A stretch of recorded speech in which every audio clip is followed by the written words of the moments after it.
पहले तो शुरू में हमने कायदे को कवर किया था, मुखारिज को सही से।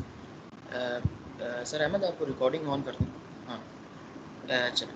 उसके बाद दूसरा हमने जो कवर किया था टॉपिक, एक हमने कवर किया था कवायद व ज़वाबित नून साकिन और उसके मीम साकिन के। आज इंशाल्लाह हम एक और इम्पोर्टेंट टॉपिक कवर करेंगे। ये टॉपिक रिलेटेड है इस चीज़ से कि रॉ को किस तरह अदा किया जाता है। हमने एक हर्फ कायदे में पढ़ा था रॉ।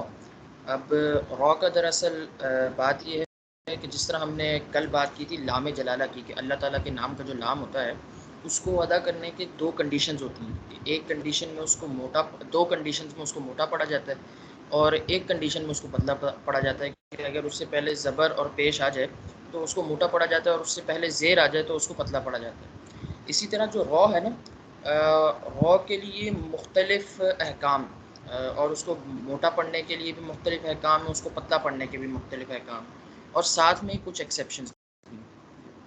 तो मैं एक मिनट अपनी स्क्रीन शेयर करता हूँ फिर इंशाल्लाह।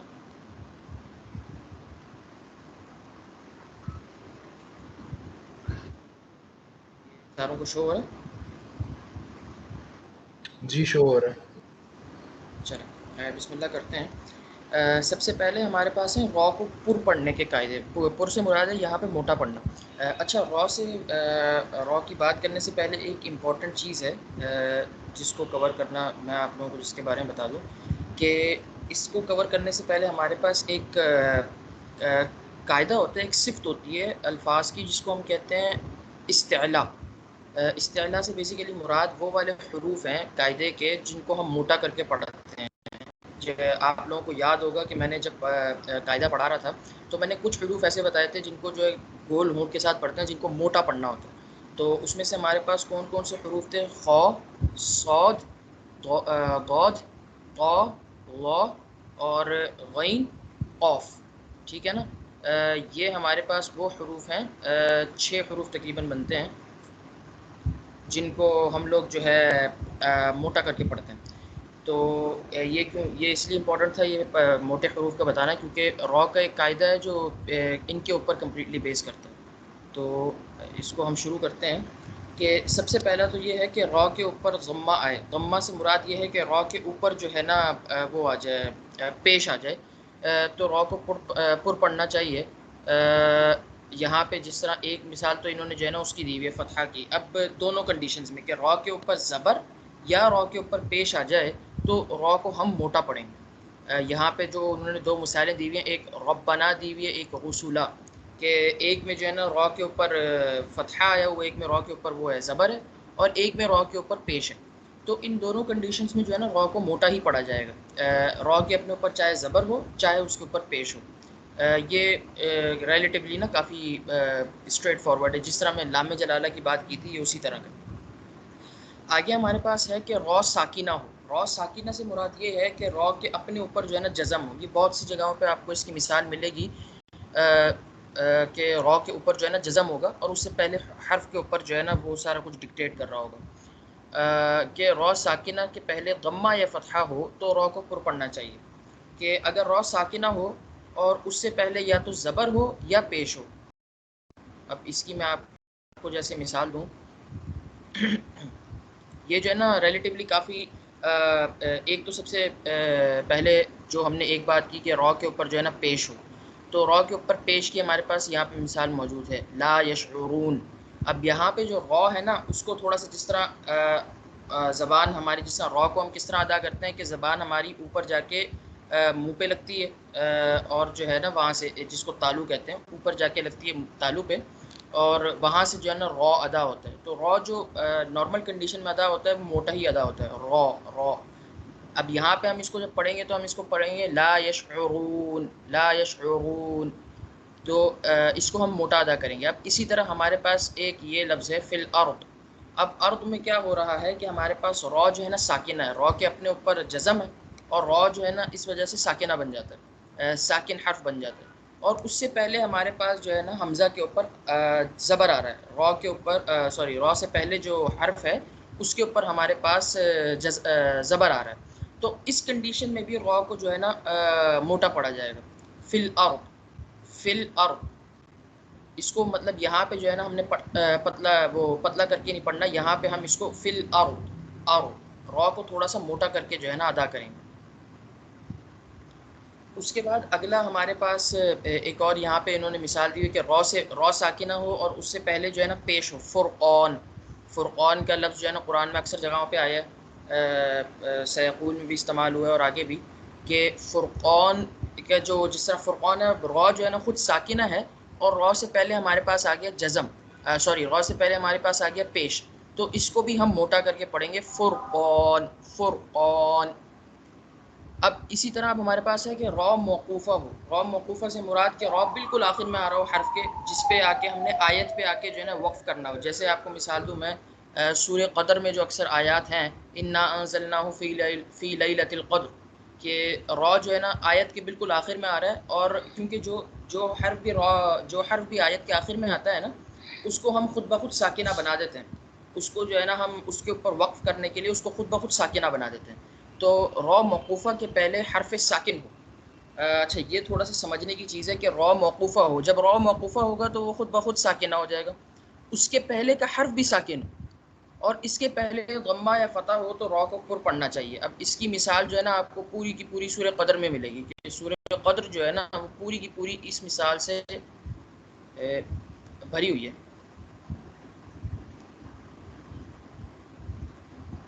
यहाँ पे अब यहाँ पे हम गौर करें तो हमारे पास रॉ जो है ना सारे में क्या है, जितनी भी आयत हैं उन सारों में आखिर में सबसे आखिर आयत के बिल्कुल आखिर में आ रहा है। अब अगर आप गौर करें तो इन्ना अंज़लनाहु फ़ी लैलतिल क़द्र, के रॉ जो है रॉ के अपने नीचे वैसे ज़ेर है, ठीक है ना। अभी हमने बात नहीं की वैसे कि रॉ के नीचे ज़ेर हो तो क्या होता है, लेकिन लाम जलाला की तरह रॉ के नीचे ज़ेर हो तो रॉ को बारीकी पढ़ा जाता है, कि रॉ के ऊपर ज़बर और पेश की हमने बात की कि उसको मोटा पढ़ा जाएगा, अगर उसके नीचे ज़ेर होगी तो उसको हम बारीकी पढ़ेंगे। लेकिन अगर आप यहाँ पे देखेंगे रॉ के अपने नीचे ज़ेर है, लेकिन जब हम इसके ऊपर वक्फ़ करने लगेंगे तो इसको हम क्या कर देंगे, हर्फ को साकिन बना देंगे। जब किसी हर्फ के ऊपर सिर्फ ज़बर ज़ेर या पेश हो तो उसको वक्फ़ करने के लिए उसके ऊपर ज़बर ज़ेर पेश या दो ज़ेर उसके ऊपर हो या दो पेश उसके ऊपर हो, तो उसके ऊपर वक्फ़ करने के लिए हम उसको साकिन हर्फ कर देते हैं। अब वो ये कह रहा है कि रॉ साकिन हो गया और उससे पहले का जो लफ्ज़ दाल, उससे पहले का हर्फ जो दाल है वो खुद भी साकिन है, और उससे पहले हमारे पास अब क्या आ रहा है, ज़बर। तो अब यहाँ पे क्या होगा कि रॉ साकिन है, उससे पहले भी साकिन है और उससे पहले ज़बर है, तो अब हम रॉ को मोटा पढ़ेंगे। यहाँ पे जो है ना वो वाला कायदा लगेगा कि इन्ना अंज़लनाहु फ़ी लैलतिल क़द्र, क़द्र नहीं करना, इसको रॉ को जो है ना बारीक नहीं करना, क़द्र यूँ कर देंगे तो ये बारीक हो जाएगा, क़द्र क़द्र, हमने इसको मोटा करना है। तो ये एक कायदा था। अच्छा, साथ ही एक और चीज़ जो वहाँ पे मेंशन नहीं थी, कि जिस तरह हमने बात की कि रॉ के ऊपर ज़बर और पेश हो तो रॉ को मोटा पढ़ते हैं, इसी तरह रॉ के ऊपर खड़ा ज़बर, दो ज़बर, उल्टा पेश या दो पेश, तो इस कंडीशन में भी रॉ को मोटा ही पढ़ा जाएगा। जैसे यहाँ पे एक मिसाल है वमा अदराका, कि रॉ के ऊपर जो है ना खड़ा ज़बर है, तो ये भी मतलब इसके ऊपर जो कायदा लगेगा ना वो फ़तहा वाला, ज़बर वाला, ज़बर किसी भी काइंड का हो, दो ज़बर हो, खड़ा ज़बर हो या जो है ना सिर्फ ज़बर हो, तो किसी भी काइंड का हो उसको जो है ना हमने पढ़ना जो है ज़बर की तरह ही है, मतलब मोटा करके पढ़ना है कि उसके ऊपर कायदा फ़तहा का लगे। अच्छा, उससे आगे अब हम आ जाते हैं, इसी तरह एक और मिसाल अगर मैं आपको रॉ साकिन और उससे पहले साकिन और उससे पहले उसकी दूँ पेश की, तो यहाँ पे सूरे इसमें क्या नाम है, असर में जो है ना ये ये मिसाल मौजूद है कि शुरू में आप देखें तो वल असर, के सबसे पहले क्या है कि रॉ साकिन है और उससे पहले भी साकिन है और उससे पहले ज़बर है, तो यहाँ पे क्या है, रॉ को मोटा करके पढ़ा जाएगा, वल असर, वल असर। उसके बाद जो है ना हमारे पास है अगली आयत के आखिर में कि रॉ को हमने साकिन कर दिया, उसके पहले साकिन है और उसके पहले हमारे पास पेश आ गया, तो यहाँ पे भी रॉ को मोटा पड़ा जाएगा, इन्नल इंसान लफ़ी खुस्र, खुस्र। अब वैसे तो रॉ के अपने नीचे दो ज़ेर है, यहाँ पे भी रॉ के अपने नीचे ज़ेर है, लेकिन इसको हम निगलेक्ट कर देंगे क्योंकि हमने मौकूफ़ा हर्फ है जिसके ऊपर हम वक्फ़ कर रहे हैं उसको हमने ऑटोमेटिकली साकिन बना दिया है, तो वो जो उसके अपने ऊपर जो हरकत है ना वो इग्नोर हो जाएगी। इन्नल इंसान लफ़ी खुस्र, खुस्र, ठीक है। और इसी तरह जो है ना आयत के सूरत के आखिरी वाली जो आयत है बिस्सब्र, कि यहाँ पे भी जो हमारे पास है रॉ को जो है हम साकिन कर देंगे, उससे पहले भी साकिन है और उससे पहले हमारे पास ज़बर आ जाएगा। तशदीद है, तशदीद के ऊपर क्या है, ज़बर है, बिस्सब्र। तो यहाँ पे भी हमारे पास रॉ को मोटा पड़ा जाएगा। अच्छा, अब उससे पहले है कि रॉ साकिना से के पहले असली किसरा हो और इसके बाद एक ही कलिमे में हरूफ मुस्तालिया में से कोई हर्फ आए तो इस रॉ को पुर पढ़ना चाहिए। यहाँ पे इसलिए मैंने ये बात की थी कि हरूफ मुस्तालिया क्या हैं। हरूफ मुस्तालिया के जो है ना, जो जैसे मैंने बताया कि इस्तिला वो हरूफ जिनको हम मोटा करके पढ़ते हैं। टोटल ये कितने हैं, 7 हरूफ हैं, ठीक है ना। अब रॉ साकिना से पहले असली किसरा, असली किसरा से मुराद ये है कि रॉ के अपने नीचे ज़ेर हो और हमने उसको ज़ेर पढ़ना भी हो, उसको हमने क्या कहते हैं साकिन ना करना हो, जैसे हमने आयत के आखिर में साकिन कर दिया था, तो रॉ के अपने नीचे ज़ेर हो और हमने उसको ज़ेर ही पढ़ना हो, असली किसरा इसको कहते हैं। किसरा के मानी होते हैं ज़ेर, असली किसरा मानी कि हमने उसको साकिन करके, सॉरी किसरा करके नीचे ज़ेर लगा के ही, नीचे ज़ेर लगा के ही पढ़ना हो। तो इस कंडीशन में और उसी हर्फ में साथ ही साथ हमारे पास हरूफ मुस्तालिया में से कोई हर्फ आ जाए। हरूफ मुस्तालिया हमारे पास कौन कौन से हैं, यहाँ ब्रैकेट में दिए हुए हैं। हरूफ मुस्तालिया 7 हैं जिनका मजमुआ ये होता है कि हम कुछ हरूफ को जो है ना मिलाकर कोई अरबी का जो है ना बेसिकली कोई हम सेंटेंस बना लेते हैं अपने पास। उसके कोई मीनिंग नहीं होते वैसे, लेकिन ये याद करने के लिए होता है कि हमारे पास जो है ना हमें हरूफ याद रहें। तो उसका जो है ना मजमुआ एक बनाया हुआ है कि इसके हर हर्फ जो है ना खौ, सौद, दौद, गैन, तौ, कौफ और लौ, ये साथ के साथ हरूफ जो है ये सारे के हरूफ मुस्तालिया कहलाते हैं। वो हरूफ जिनको हमने मोटा करके पढ़ना हो। ये हमने कायदे में डिस्कस किए थे, बस हमने इसको नाम से नहीं पढ़ा था कि इसका नाम क्या होता है। तो ये एक आप बेशक इसका नाम याद करें या ना, आपको बस ये याद होना चाहिए कि ये 7 हरूफ ऐसे हैं कि जिनको हमने मोटा पढ़ना है। तो अगर एक ही कलिमे में, एक ही वर्ड के अंदर रॉ साकिन आ जाए और उससे पहले बेशक ज़ेर हो, आगे आगे हम ये डिस्कस करेंगे कि रॉ साकिन से पहले ज़ेर जनरली किस तरह इस्तेमाल होता है, ये हम आगे जाके डिस्कस करेंगे। लेकिन अगर रॉ साकिन हो और एक ही वर्ड होना चाहिए, वर्ड अलग अलग नहीं होने चाहिए, मतलब चेंज ना हो रहे हो, तो रॉ साकिन हो और एक ही वर्ड में हमारे पास जो है हरूफ मुस्तालिया में से कोई हर्फ आ जाए, तो उस कंडीशन में हम रॉ को मोटा करके पढ़ते हैं। जैसे यहाँ पे मिसाल है क़िरतौस। अब जनरली अगर मैं पढ़ूंगा तो मैं इसको पढ़ूंगा क़िरतौस, क़िरतौस, रॉ को जो है ना बारीक करके। लेकिन अब वो क्या रहा है कि रॉ के बाद हरूफ मुस्तालिया में से एक हर्फ आ रहा है, मोटा करने वाला हर्फ, जिसको मैंने ऑलरेडी मोटा करके पढ़ना है। तो यहाँ पे मैं रॉ साकिन को लाजमी तौर पे मोटा करूँगा, क़िरतौस, क़िरतौस, मिर्सौद, मिर्सौद। यहाँ तक बात क्लियर है?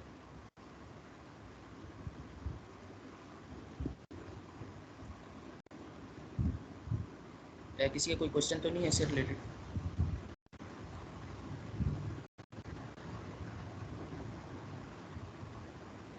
चलें फिर आगे चलते हैं। अच्छा, एक जो आखिरी कंडीशन है रॉ को मोटा पढ़ने की, वो ये है कि रॉ साकिना के पहले आर्जी तौर पर किसरा आया हो तो भी इस रॉ को पुर पढ़ना चाहिए। जैसे इर्तग़ा, अमिर्ताबु। अच्छा, यहाँ पे आर्जी तौर पर किसरा से मुराद ये है कि कुरान में बहुत से हरूफ जो है ना ऐसे हैं कि जहाँ पे हम खुद से, अगर मैं आपको एक मिसाल दूँ कि, एक मिनट, इसमें दो दो मुराद हैं। एक मैं आपको मिसाल वैसे जनरल देता हूँ, फिर मैं आपको दूसरी समझाता हूँ।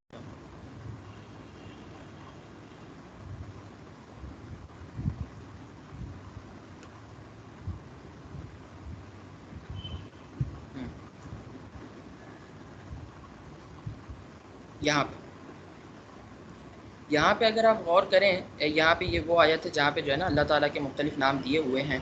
यहाँ पे यूँ होता है कि अब मैं यहाँ से शुरू करूँ, अल मलिकुल कुद्दूस सलामुल मुमिन। अब मैं अगर मुमिन पर आकर रुक गया, मेरी सांस टूट गई है, किसी वजह से मुझे वक्फ करना पड़ गया, तो ऐसा नहीं है कि मैं उसको दोबारा से पढ़ूंगा। मैं क्या करूँगा, अल मुमिनुल मुहैमिन से जो है ना शुरू कर दूँगा इसको पढ़ना। अब अगर आप गौर से देखें तो यहाँ पे जो है ना अलिफ के ऊपर कोई अपनी हरकत नहीं है, ये अलिफ वैसी खाली है, यहाँ पे कोई हरकत नहीं है। लेकिन जब मैं इसको पढ़ रहा हूँ तो मैं इसको पढ़ सकता हूँ अल मुमिनुल मुहैमिन। ये बेसिकली मैंने क्या किया है, इसके ऊपर आर्जी तौर पर फतहा लगा दिया, आर्जी तौर पर मैंने ज़बर लगा दिया इस हर्फ के ऊपर। इसको कहते हैं आर्जी फतहा, आर्जी किसरा, जो अपनी हरकत ना हो, हमें लगानी पड़ जाए किसी वजह से हरकत।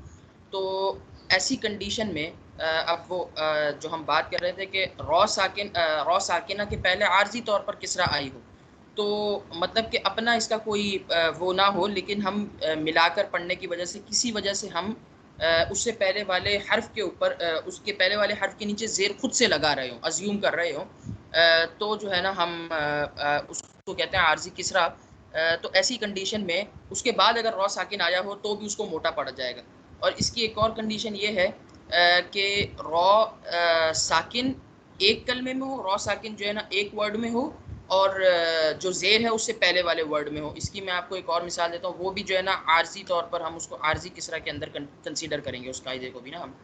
जैसे यहाँ पे मैं आपको एक मिसाल देता हूँ, बिल्कुल शुरू में ही है यहाँ पे अर्रहमान अर्रहीम, कि अर्रहमान जो है ना ये एक वर्ड है, और इसके एंड पे जो है ना नीचे जो है ना ज़ेर है, और अर्रहीम जो है ना एक वर्ड है। अब हो ये रहा है कि बेसिकली अभी आप इसको रॉ तशदीद के तौर पे कंसीडर ना करें, आप इसको करें रॉ साकिन के तौर पे कंसीडर के। अभी हम सिर्फ ये बात करते हैं कि रॉ जो है ना साकिन है, मतलब तशदीद का क्या मतलब होता है, साकिन और एक और कोई हरकत। तो अभी हम सिर्फ ये कंसीडर कर रहे हैं कि रॉ साकिन है हमारे पास, और उससे पहले क्या है, रॉ साकिन से पहले हमारे पास है जेड। लेकिन ये क्या है, दोनों अलग अलग कलमे में है, तो इसका जो शुमार होगा ये उसी कायदे में होगा जिसको हम कहते हैं कि रॉ साकिन से पहले आर्जी तौर पर किसरा आ जाए। तो हम यहाँ पे इसको भी पतला नहीं पढ़ेंगे, अर्रहमान रहीम नहीं पढ़ेंगे, हम इसको पढ़ेंगे अर्रहमान रहीम, अर्रहमान रहीम। इसको भी हम मोटा करके पढ़ेंगे। यहाँ तक बात क्लियर है?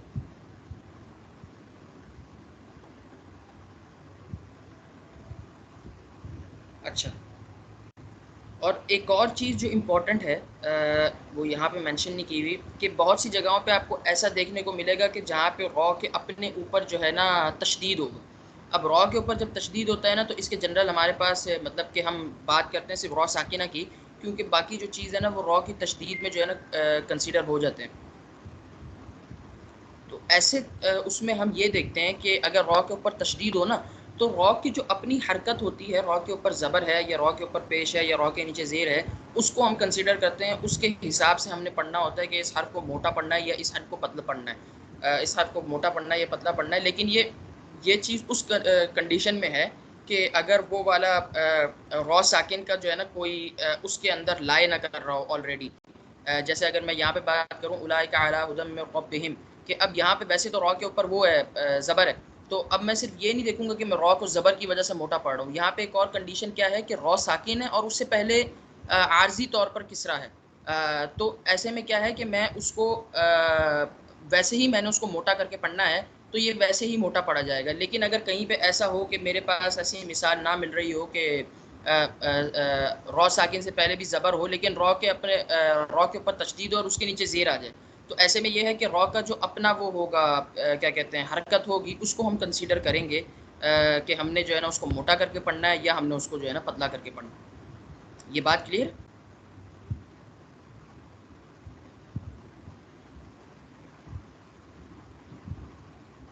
अगर किसी का हाँ जी, क्लियर है जी।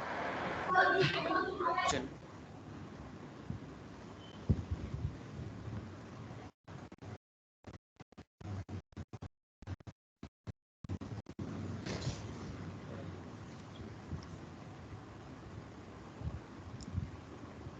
अच्छा, अब हमारे पास आ जाते हैं कि रॉ को बारीक पढ़ने के चार कायदे हैं। रॉ को बारीक पढ़ने की कौन कौन सी कंडीशंस हैं? सबसे पहले तो इसमें यही है कि रॉ को किसरा हो, रॉ के नीचे किसरा हो, रॉ के मतलब नीचे ज़ेर हो, तो रॉ को बारीक पढ़ना चाहिए। अब जैसे कि मैंने बताया था कि इससे मुराद हर किस्म की किसरा है, कि इससे मुराद वो ज़ेर भी है, इससे मुराद दो ज़ेर भी है, और इससे मुराद ये भी है कि अगर रॉ के नीचे खड़ी ज़ेर आ जाए। रॉ के नीचे खड़ी ज़ेर का सिर्फ हमारे पास एक ही कायदा है, वो आगे जाके हम वो करेंगे, क्या कहते हैं, डिस्कस करेंगे। वो एक एक्सेप्शन है कि पूरे कुरान में आपको रॉ के नीचे खड़ी ज़ेर की जो है ना एक ही मिसाल मिलेगी, और वो एक एक्सेप्शन है कुरान के अंदर ना।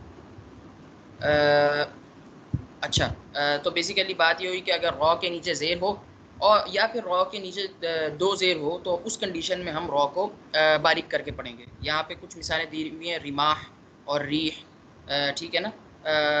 यहाँ रॉ के नीचे ज़ेर है और आगे हमने कुछ मतलब रॉ साकिन नहीं है, तो सिंपल हम इसको जो है ना रॉ के नीचे ज़ेर है तो रॉ को बारीक करके पढ़ेंगे, स्ट्रेट फॉरवर्ड कहा जाए। उसके बाद है रॉ साकिना आ जाए। रॉ साकिना के पहले किसरा हो तो रॉ को बारीक पढ़ना चाहिए।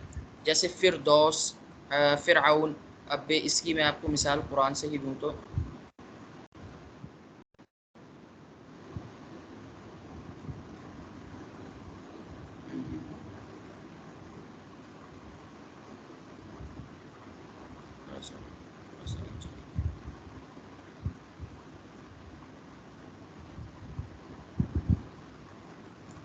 यहाँ पे ये जो आयत है कदअबि आलि फ़िरऔन वल्लज़ीन मिन क़ब्लिहिम।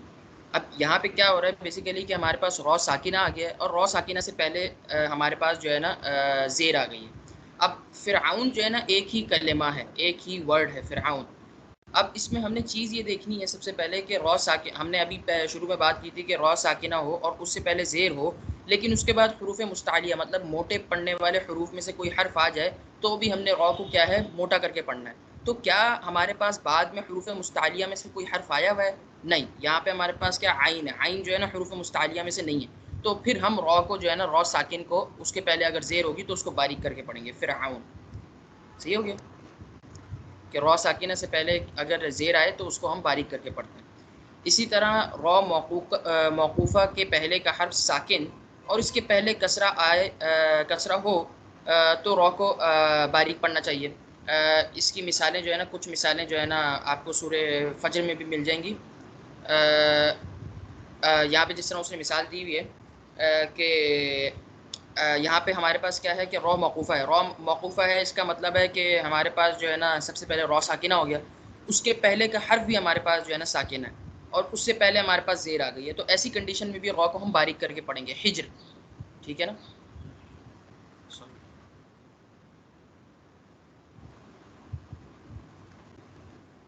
यहाँ पे कि अगर रॉ साकिन हो और उससे पहले भी साकिन हो और उससे पहले हमारे पास ज़ेर आ जाए तो ऐसी कंडीशन में भी हम रॉ को बारीक करके पढ़ेंगे। जैसे हिज्र, बिक्रुन आवान, ये आगे आयत है इसकी तो ये बिक्र है, यहाँ पे सिहर है।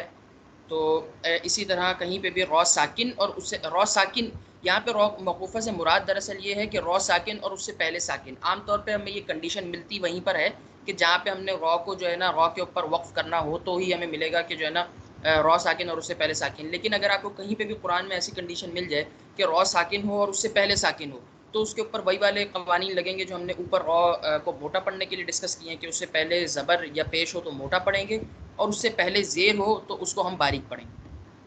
रॉ मौकूफ़ा के पहले या लीनिया हो। अब या लीना कौन सी है ये मैं आपको बता देता हूँ।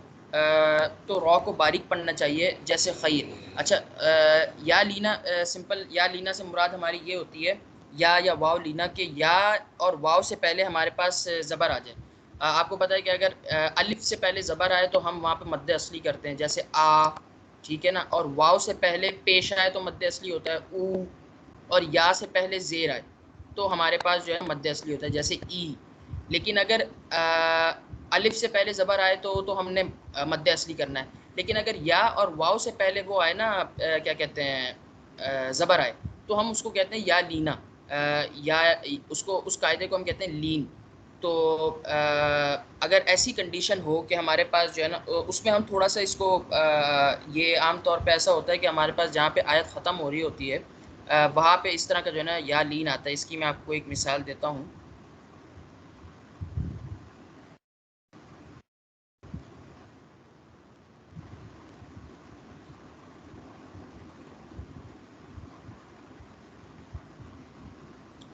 अगर आप यहाँ पे देखें तो ये लिईलाफ़ि क़ुरैश कि यहाँ पे क्या है कि या से पहले ज़बर है तो इसको हम कहते हैं या लीन।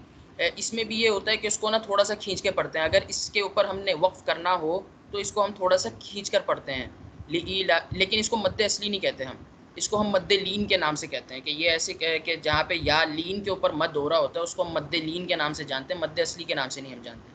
मत को इंशाल्लाह हम आगे डिस्कस करेंगे। अभी फ़िलहाल ये मैं जनरल इन्फॉर्मेशन के लिए ताकि आपको बात समझ आ जाए कि लिईलाफ़ि क़ुरैश ईलाफ़िहिम रिहलतश्शिताइ वस्सैफ़ कि यहाँ पे हम थोड़ा सा वक़्फ़ करते वक़्त यहाँ पे थोड़ा सा हम मद करते हैं। इसको हम कहते हैं बेसिकली या लीन। तो पहले हमने डिस्कस किया था कि रॉ साकिन हो और उससे पहले जो है हमारे पास साकिन हो और उससे पहले ज़बर हो तो हम रॉ को मोटा पढ़ते हैं। लेकिन अब यहाँ पे हमारे पास ऐसा हो गया कि रॉ से पहले या लीन आ जाए ना तो इसका मतलब है कि कंडीशन यही होगी कि रॉ से पहले साकिन होगा और उससे पहले ज़बर होगा। तो हम यहाँ पे वक्फ भी कर सकते हैं, हम यहाँ पे मिलाकर भी पढ़ सकते हैं, ये जो है ना डिपेंड करता है कि हम किस तरह पढ़ रहे हैं। तो बेशक हम मिलाकर पढ़ रहे हो, बेशक हम उसको जो है ना वक्फ करके पढ़ रहे हो, अगर या लीन आ गया तो हमने इसको बारीक पढ़ना है, जैसे खैर, गैर, यहाँ पे गैर नहीं करना, जिस तरह पहले मैंने बताया था कि रॉ साकिन और उससे पहले साकिन और उससे पहले ज़बर पे हम मोटा पढ़ते हैं, लेकिन यहाँ इस कंडीशन में हमारे पास मोटा नहीं होगा, इस कंडीशन में हमारे पास बारीक ही पढ़ा जाएगा। खैर, गैर, ये बात क्लियर है?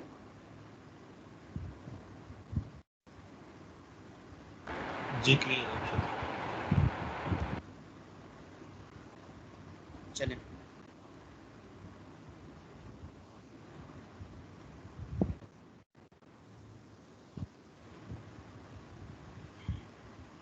चलें आगे चलते हैं।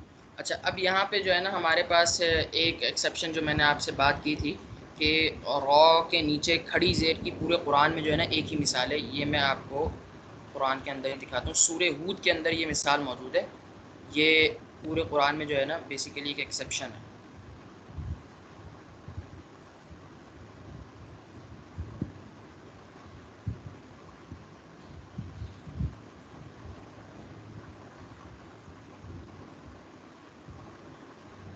यहाँ पे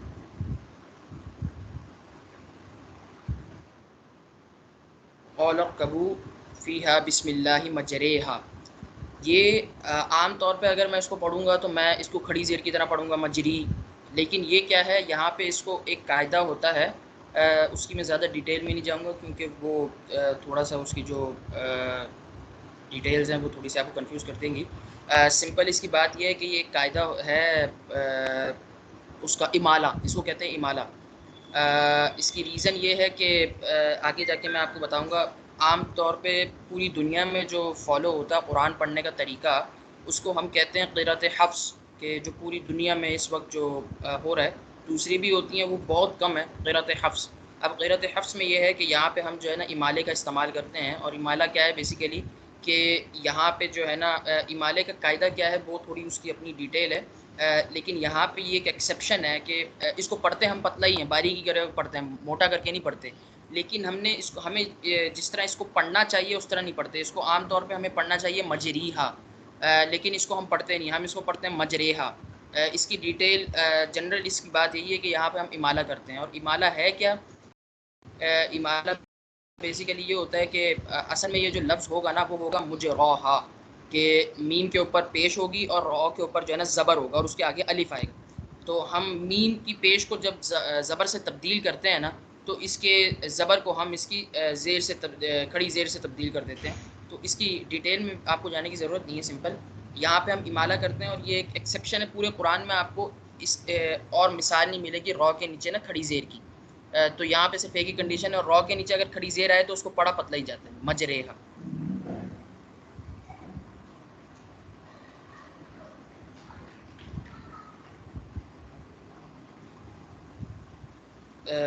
ये हमारे थे रॉ को जो है ना मोटा, या रॉ को जो है ना पतला पढ़ने के जो है ना कवायद।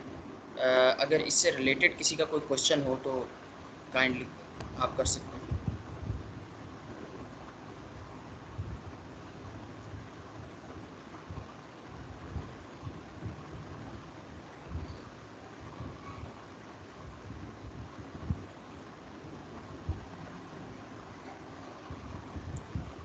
चलें फिर आगे चलते हैं।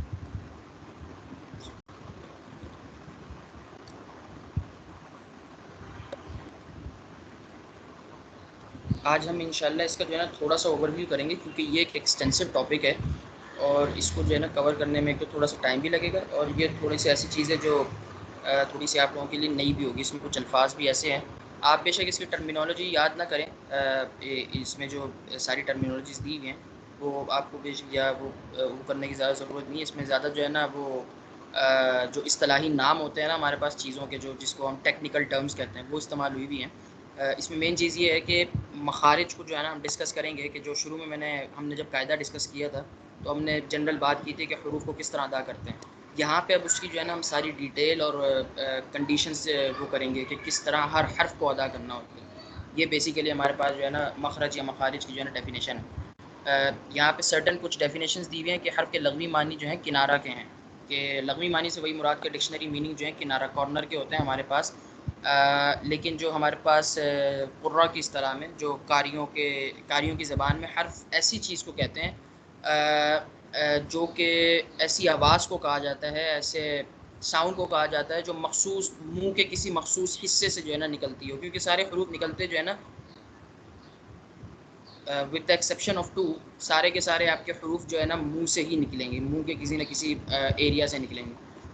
लेकिन वो ख़ास मखसूस किस्म की आवाज़ जो मुंह के किसी हिस्से से निकलती है उसको हम हर्फ कहते हैं। टोटल जो है ना अरबी ज़बान के जो अरबी के कायदे के जो हरूफ हैं वो 29 हैं। ये नीचे दिए हुए वाली बात आता, ये बेसिकली अरबी का जो कायदा है वही है कि 29 हरूफ हैं इसके अंदर टोटल। अब हमारे पास एक चीज़ आ जाती है मखरज। मखरज के जो असल मानी होते हैं ना, अगर आप में से कोई अरब में रहा हो तो आपने अक्सर देखा होगा कि मॉल्स वगैरह में भी, मसाजिद में भी, हर जगह पे जो है ना जहाँ पे गेट्स होते हैं ना उसके ऊपर हरी हरी हरी बत्तियों में लिखा होता है मखरज। मखरज जो है ना असल में कहते हैं निकलने की जगह को, कहीं से भी आपने निकलना हो उस जगह को हम कहते हैं मखरज।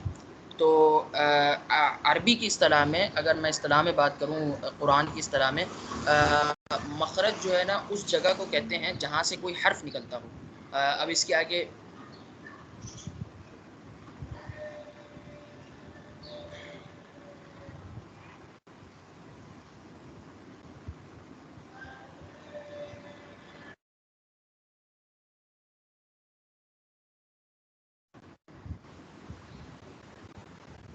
आवाज़ आ रही है मेरी? जी आ रही है आवाज़।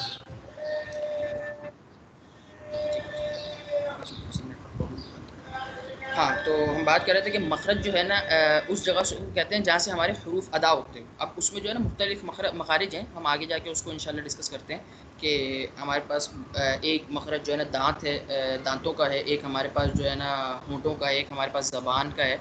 तो टोटल हमारे पास अरबी ज़बान में जो है ना 17 मखारिज हैं। कौन कौन से हैं वो आगे हम डिस्कस करेंगे। मखरज जानने का तरीका ये उसकी करने की ज़रूरत नहीं है डिटेल में जाने की, पता करना है कि मखरज, अगर किसी हर्फ का मखरज जानना हो तो वो किस तरह कर सकते हैं। जनरल इसमें दिया हुआ है। एक हमारे पास आगे जो इम्पोर्टेंट चीज़ है वो है मौदा। मौदा क्या कहते हैं? मौदा असल में अरबी ज़बान में मौदा कहते हैं मरकज़ को, सेंटर को, किसी भी चीज़ के सेंटर को ना जो सेंटर हमारा होता है ना मरकज़, उसको हम कहते हैं मौदा। इस्तिलाह में हम मखरज का जो सेंटर होता है, कि मखरज का सेंटर कहने से मुराद है, जैसे अभी बात की थी कि हर्फ जो है ना मखरज से निकलता है, वो मखरज जो है ना किसी कैटेगरी में लाई करते हैं। एक जनरल कैटेगरी होती है जिसके फर्दर जो है ना डिस्ट्रीब्यूशन को हम कहते हैं मखरज। जो तो वो जो कैटेगरी होती है ना, जो वो सेंट्रल कैटेगरी होती है, उसको हम कहते हैं मौदा। और मौदे जो है ना टोटल 5 हैं, जिन मौदों में से 17 हमारे पास जो है ना मखारिज निकलते हैं। उनमें अब जो है ना नाम जो दिए हुए इसमें बेशक आप नाम याद ना करें, लेकिन ये समझ लें कि ये कौन कौन से हैं। एक है जौफ, सबसे पहला जो हमारे पास मौदा है, ये सबसे जनरल है, इसमें से जो है ना जनरल ह्रूफ निकलते हैं, ये इसलिए शुरू में हम इसको रखते हैं। जौफ कहते हैं खाली जगह को। खाली जगह आपके मुंह की कौन सी होती है भला? ये जो आपकी जहाँ पे ये हलक ख़त्म हो रहा है, यहाँ से लेके जहाँ तक आपकी ज़बान आ रही है, इसके ऊपर का हिस्सा सारी का सारा जो है ना खाली हिस्सा कहलाता है। कि यहाँ पे आपके ज़बान से ऊपर का जो हिस्सा होता है आपके मुंह का, वो सारा का सारा क्या है? खाली हिस्सा कहलाता है मुंह का। तो उसको हम कहते हैं जौफ। अरबी की ज़बान में उस जगह को ही जौफ कहते हैं, उस पूरे एरिया को जौफ कहते हैं। तो उस मौदे का नाम हमने रख दिया जौफ, कि ये जो जगह है ना पूरी की पूरी ये जौफ है। उसके बाद हमारे पास एक हलक है, एक मखरज हमारे पास मौदा हमारे पास हलक है।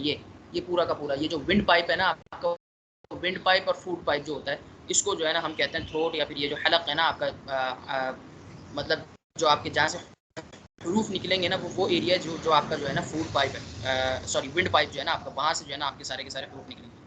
उसके बाद एक हमारे पास जो मौदा है वो है लिसान। लिसान अरबी ज़बान में कहते हैं इसको ज़बान। तो वहाँ पे आगे उसकी डिटेल दी हुई टंग। तो अरबी ज़बान में लिसान कहते हैं उसको, है क्या कहते हैं, अंसार में कहते हैं एक होंठ को, और शफ़तैन मतलब दोनों होंठ मिलाकर। और एक हमारे पास आ जाता है खैशूम। खैशूम होता है ये जो नॉस्ट्रिल्स होते हैं ना आपके नाक का, जो ये जो नॉस्ट्रिल्स हैं दोनों, इनको मिला के हम कहते हैं खैशूम। ये दोनों मिला के खैशूम कहते हैं। सबसे पहला जो हमारा मौदा है वो है जौफ।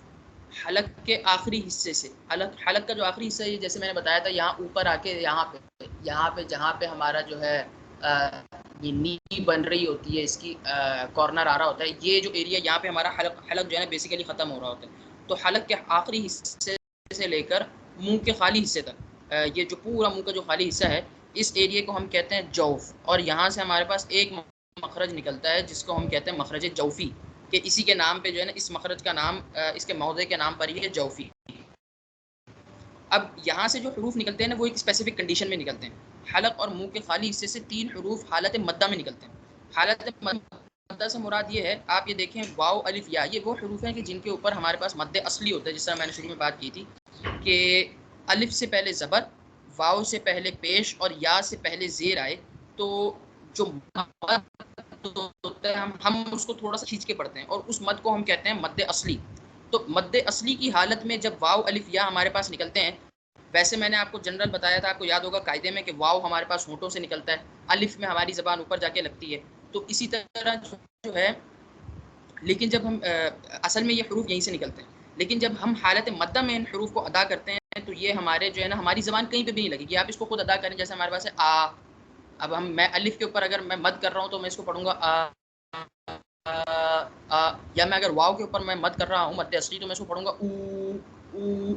ऐसी कंडीशन में आप अगर नोट करेंगे, ना आपकी ज़बान कहीं पे टकरा रही होगी, ना आपके होंठ आपस में मिल रहे होंगे, ना जो है ना आपके दांत आपस में मिल रहे होंगे। ये आवाज़ वैसे अपेरेंटली कहीं से आ रही है ये आवाज़, ऊ। ये कहाँ से आ रही है? ये जो आपका मुंह का खाली हिस्सा है ना, पूरा का पूरा, ये आपकी जनरल वाइब्रेटरी साउंड्स है, ये जो है ना वाइब्रेशन की वजह से आ जाती है। आ ई ऊ की वो साउंड्स हैं कि जिसके लिए आपकी अगर ज़बान ना भी हो, तो आप इन आवाज़ों को जो है ना अदा कर सकते हैं, आ करके। जो मतलब कि अगर कोई शख्स जनरली बोल ना सकता हो, तो वो भी आ ऊ की आवाज़ें प्रोनाउंस कर सकता है। उसकी रीज़न ये है कि इसके लिए हमें जो है ना कोई मखरज की ज़रूरत नहीं है, हमें अपनी ज़बान को या होंठों को किसी चीज़ को कहीं पे लगाने की ज़रूरत नहीं है। ये हमारे मुंह के खाली हिस्से में से आ रही है, ये जो एरिया खाली है ना, ऑटोमेटिकली ये हवा पास होने की वजह से, हवा क्रॉस होने की वजह से ये हमारी साउंड जो है ना प्रोड्यूस होती हैं। लेकिन ये कब? सिर्फ हालत मद्दा में, क्योंकि हालत मद्दा में हमारे पास क्या है, आ ऊ ई की आवाज़ें आ रही हैं, वाव अलिफ या की आवाज़ें नहीं आ रही, हमारे पास आ ऊ ई की आवाज़ें आ रही हैं। तो हालत मद्दा में जो है ना हमारे पास इस तरह से ये हरूफ जो है ना यहाँ से अदा होता है। दूसरा मौका है हमारे पास हलक। हलक ये जो एरिया है ना, ये यहाँ इसकी जो वो दी हुई है एक्सप्लेनेशन के मौका कहाँ से शुरू हो रहा है, कि सीने की जहाँ से इब्तदा, जहाँ पे सीना आपका, आप कह लें कि ऊपर से शुरू हो रहा है, या आपका सीना ख़त्म हो रहा है, आप इसको किसी भी तरीके से कह सकते हैं कि सीने के ऊपर के हिस्से से लेकर यहाँ तक, कि यहाँ जहाँ पे आपकी जो है ना ज़बान की जड़ जो है ना शुरू होगी, वहाँ तक जो है ना ये पूरा जो आपका विंड पाइप है, ये आपका मौका कहलाता है हल। और यहाँ से हमारे पास 3 वो हैं, क्या कहते हैं, मखारिज हैं, और 6 हमारे पास टोटल हरूफ हैं, जिनको हरूफ हलक़ी कहते हैं हम। हमज़ा हा, आइन हा और गैन खौ। दूसरा मखरज हल्की के सबसे पहले जो हमारे पास दूसरा मखरज से मुराद, जो हम ओवरऑल मखारिज की बात कर रहे हैं, उसमें ये दूसरा मखरज बनता है। हलक के आखिरी हिस्से से जो सीने की तरफ है, 2 हरूफ। अब इसको जो है ना हमने फर्दर कैटेगराइज कर दिया। ये पूरा का पूरा जो हमारा विंड पाइप है, ये हमारा क्या है, मौदा है, लेकिन इसमें डिफरेंट एरिया से डिफरेंट साउंड्स आ रही हैं। तो वो जो डिफरेंट एरियाज हैं, वो हमारे मखरज हैं। बेसिकली मौदे और मखरज में फ़र्क यही है कि ये पूरा का पूरा क्या, सेंटर ऑफ मखारिज, कि ये पूरा का पूरा हमारा एक सेंटर है, कोई ना कोई हमारा मरकज़ ये है। मरकज़ी बात हम किसकी कर रहे हैं, हलक की कर रहे हैं। तो ये हमारा मौदा हो गया। सिंप्लीफाई करेंगे तो हम क्या कहेंगे कि हलक के नीचे से, हलक के बीच में से, या हलक के ऊपर से, तो ये हमारे क्या हो जाएंगे, मखारिज। अब जो हलक के नीचे से का बताया था कि अगर आप ये जगह दबाएंगे जहाँ पे आपकी कॉलर बोन्स आकर मीट कर रही हैं, उस एरिया को अगर आप दबाएं तो आपके हरूफ अदा होते हैं हमजा हा, हमजा हा, हा। तो ये यहाँ से जो है ना हमारे अदा होते हैं। इसी तरह अगला जो हमारा तीसरा मखरज हल्की है, वो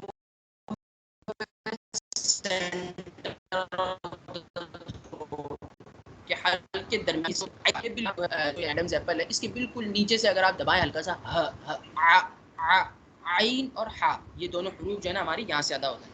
और उसके बाद हमारे पास है चौथा मखरज हलकी, के हलकी हलक का जो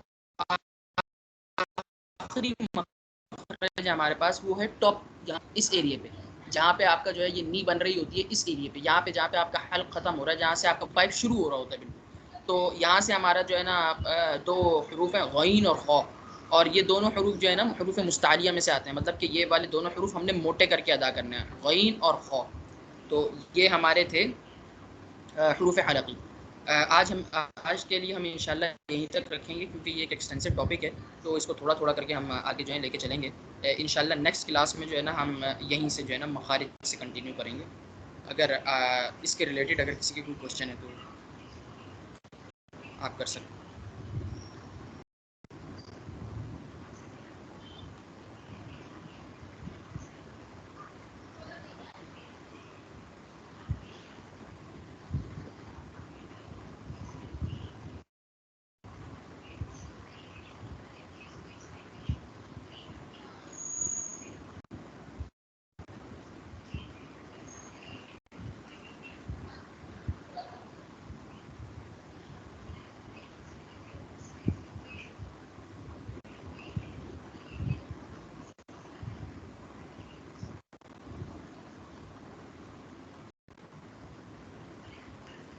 अगर किसी के कोई क्वेश्चन नहीं है तो फिर इसको एंड करते हैं।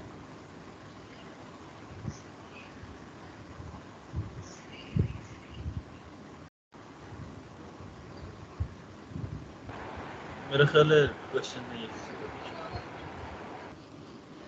चलें, सही है। चलें सर, फिर रिकॉर्डिंग अब स्टॉप कर लें।